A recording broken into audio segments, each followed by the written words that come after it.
Aujourd'hui, grande nouvelle, je ne suis plus seule pour explorer l'univers incroyable des fables de La Fontaine. J'ai le plaisir d'accueillir Clément, qui me rejoint pour co-animer cette aventure littéraire. Alors, Clément, prêt à plonger dans l'esprit malicieux et brillant de La Fontaine? Et oui, Julia, prêt à relever le défi. Entre fables connues et moins connues, je crois qu'on a de quoi surprendre notre audience.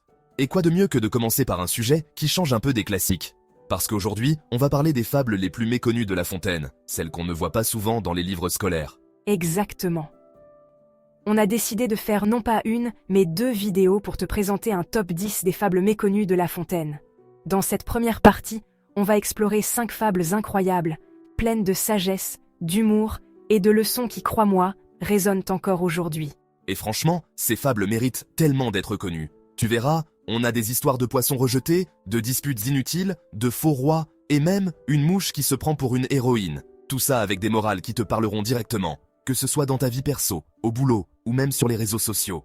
Et on n'oublie pas les transpositions modernes. Chaque fable sera décortiquée pour te montrer comment elle s'applique encore aujourd'hui. Bref, prépare-toi à redécouvrir La Fontaine sous un jour nouveau. On te présente les 5 premières fables. Et attention, il y a de vraies pépites. Alors, sans plus attendre, lançons ce top 10 des fables les plus méconnues de La Fontaine, avec aujourd'hui les numéros 10 à 6. C'est parti. On commence par le héron. Imagine un héron qui se balade au bord de l'eau. Il voit plein de poissons passer, mais monsieur est difficile.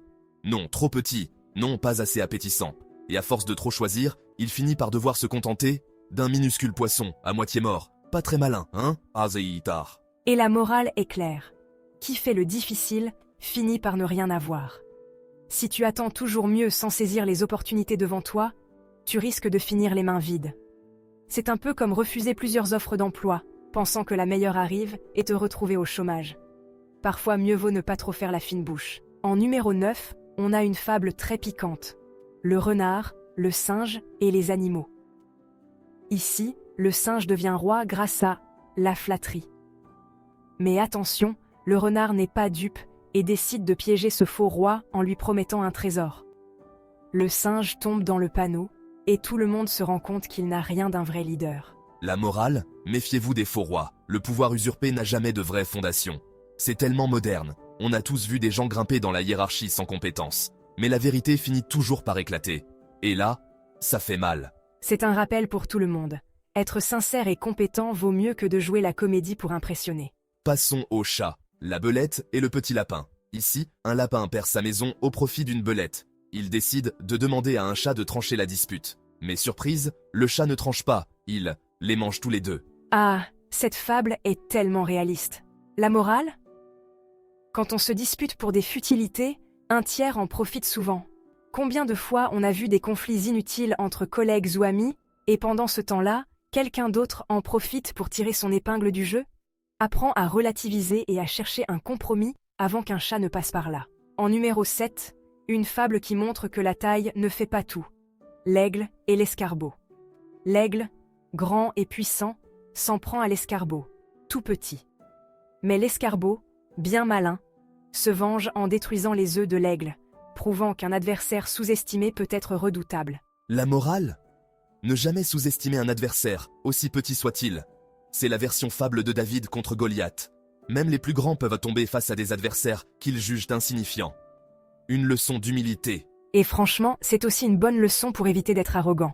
Tout le monde a des forces, même ceux qu'on ne remarque pas. Et pour finir cette première partie, le coche et la mouche.